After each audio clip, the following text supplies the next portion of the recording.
మిత్రమా, మీ భార్య విషయాలు తెలుసుకోవాలని నీకు ఉండడంలో ఎటువంటి పొరపాటు లేదు.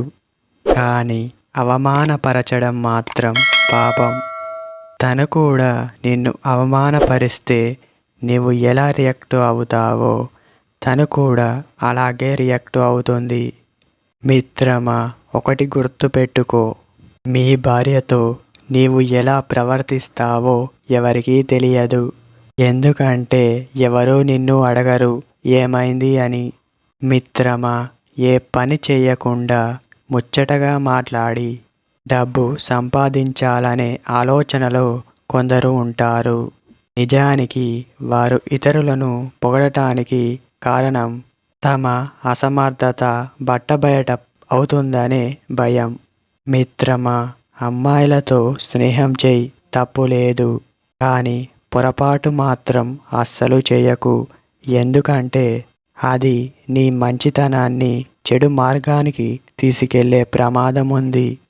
మిత్రమా, ఒక్కరిగా నిలబడడానికి ధైర్యం లేని వ్యక్తులను మీరు చూసే ఉంటారు. వారు ఎల్లప్పుడూ గుంపులుగా ఉంటారు. అదే మెంటాలిటీతో ఉన్న వ్యక్తులు ఒక గ్రూపుగా ఏర్పడి ఇతరులపై కుట్ర పన్నుతున్నారు. మిత్రమా, చిన్న సమస్య తలెత్తినప్పుడల్లా అలాంటి వ్యక్తులు వారి స్నేహితులతో కలిసి సమస్యను పెంచడం, పరిస్థితిని ఇతరులకు కష్టతరం చేయడం ప్రారంభిస్తారు. మిత్రమా, ఒకటి గుర్తుపెట్టుకో. నీ మంచి కోరేది ఎవరన్నా ఉన్నారంటే అది కేవలం మీ అమ్మా నాన్నల తరువాత నీ భార్య మాత్రమే. అది గుర్తుపెట్టుకో. మిత్రమా, కొందరు అందరితో స్నేహంగా ఉంటారు. అయితే ఇక్కడి విషయాలు అక్కడ, అక్కడి విషయాలు ఇక్కడకు మోస్తూ ఉంటారు. అలాంటి వారు మీ ముందు ఇతరుల గురించి చెడుగా మాట్లాడతారు. మీ గురించి ఇతరుల వద్ద చెడుగా మాట్లాడతారు. అలాంటి వారిని ఎప్పటికీ నమ్మకూడదు. మిత్రమా, నువ్వు చేసేది ప్రతి ఒక్కటి మీ భార్యతో చెప్పు. ప్రతి ఒక్కటి అంటే నీ పర్సనల్ మాత్రమే. పర్సనల్ విషయంలో బాధాకరమైన విషయాన్ని ఖచ్చితంగా చెప్పు. తను నీకు ఇచ్చే సలహాలు అప్పుడు చూడు. అప్పుడు నీకే తెలుస్తుంది. మిత్రమా, ఇతరులకు హాని చేసేవారిని పాములుగా చూడాలి. ఎందుకంటే వారి పని అదే. ఎవరి జీవితాన్ని నాశనం చేద్దామా అని ఆలోచిస్తారు. మిత్రమా, మీ భార్యని ఇదొక్కటి అడుగు.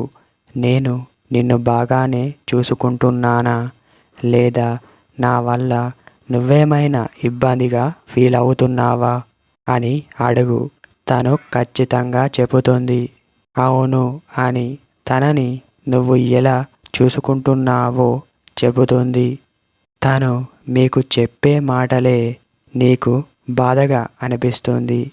మిత్రమా, వీరి మనస్తత్వం కూడా క్రూరంగా ఉంటుంది. అలాంటి వారిని ఎప్పటికీ గౌరవించకూడదు.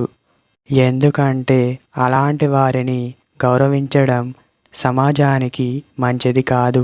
మిత్రమా, ఎందుకంటే అలాంటి వారికి గౌరవం ఇస్తే వారే సమర్థులుగా భావిస్తారు. అలాంటి వారు అన్ని రంగాల్లో కనిపిస్తారు. మిత్రమా, పెళ్ళికి ముందు నువ్వు చేయకూడని పనులు చేశావు. మరి ఇప్పుడు నీ భార్య దగ్గర విలువ అనేది చాలా అవసరం. అది గుర్తుపెట్టుకో. చెప్పింది మనసులో పెట్టుకో.